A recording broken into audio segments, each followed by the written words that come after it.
अधिकारी भी हमारे साथ हैं। प्राची फिर से जुड़ चुकी हैं। प्राची, एक अभिनेत्री के तौर पर हमने कई बार देखा है, सुना है कि फिल्मों की, सीरियल्स की अपनी कुछ डिमांड्स होती है, लेकिन सोशल मीडिया पर जो ये हो रहा है, ये भी क्या डिमांड के चक्कर में ही है? इसके वजह से ये सब कुछ करना जरूरी हो गया है, क्योंकि इसी से नाम, इसी से शोहरत और इसी से पैसा मिल रहा है। देखिए, कई बार हमने देखा है कि जो जनता है वो भी इस तरह के चीजों को लाइक और शेयर कर रही है, और ना इसमें कोई ऐसा कोई सर्टिफिकेशन है कि इसको स्टॉप करा जाए या अश्लीलता को रोका जाए। कोई कुछ भी बोल देता है, कोई कुछ भी कह देता है, या आप देखिए ऐसी चीजें जो आप रील के माध्यम से देखते हैं, नहीं लगता, लोग अप्रिशिएट करते हैं। कई लोग उसकी बुराई करते हैं, कमाने के लिए करते हैं, तो मतलब उस चीज को जायज ठहराया जाता है जो गलत है। लेकिन मुझे लगता है कि दो गलत मिलके एक सही नहीं हो जाता।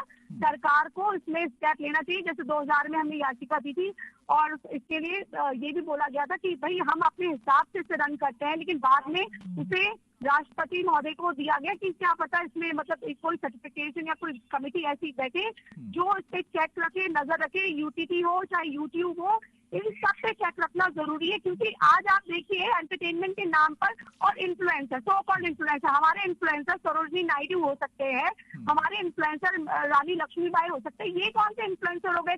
How can a person can influence us? How can? पर कोई कैसे इन्फ्लुएंस कर सकता है हमारी डेली लाइफ को, हमारे सोच को, विचार को? कैसे हम इन्फ्लुएंस हो जाते हैं 2 मिनट का वीडियो देखकर, घटिया चीजें देखकर।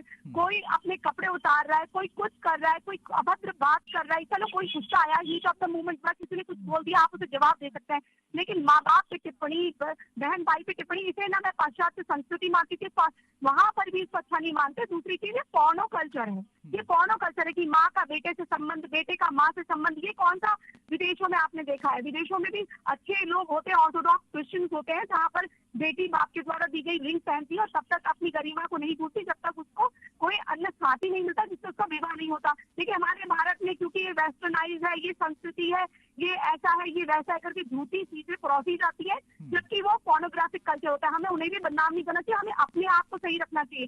तो रणवीर अलाहाबादिया के लिए तो मैं तो इतना कहना चाहूंगी कि देखिए, वो आज तक जो भी बातें करते थे, इतने अच्छे गेस्ट आते थे, बड़ी सेंस वाली बातें करते थे, लेकिन इंडिया गॉट टैलेंट नाम के शो में जो उन्होंने पूछा, उससे बहुत ही दिल टूटा, क्योंकि हमें उनसे ये उम्मीद नहीं थी कि वो कभी इस तरह। जब इलाहाबादिया का जिक्र होगा तो पहले शुरुआती दौर में वो फिटनेस के लिए इन्फ्लुएंस करते थे, उसके साथ साथ वो मोटिवेशनल स्पीच देते थे, बहुत सारी अच्छी बातें करते थे, और उससे उनको एक बड़ा प्लेटफॉर्म सोशल मीडिया पर मिल गया, उनके बहुत सारे मिलियंस में फॉलोअर्स हो गए, और तब शायद एहसास ये हो जाता है कि अब तो मैं जो बोलूंगा वो चलेगा, और गंदा बोला तो ज्यादा चलेगा। नाजिया, आपने रणवीर को तो जोड़ा कि उनका जो निकनेम है उसको आप किसी धर्म से जोड़ रहे हैं। मैं इसको थोड़ा दायरा बढ़ाता हूं, मैं इससे सहमत नहीं हूं, क्योंकि उस पैनल में एक लड़की भी बैठी है, वहां दर्शक जो बैठे हैं उसमें महिलाएं भी हैं, लड़कियां भी हैं, लड़के भी हैं, आदमी भी हैं, और वो जोरदार तालियां बजाते हैं जब वो लड़की भी कुछ इसी तरीके की टिप्पणी करती है, या रणवीर कुछ इस तरीके की, या पैनल में मौजूद बाकी लोग इस तरीके की टिप्पणी करते हैं।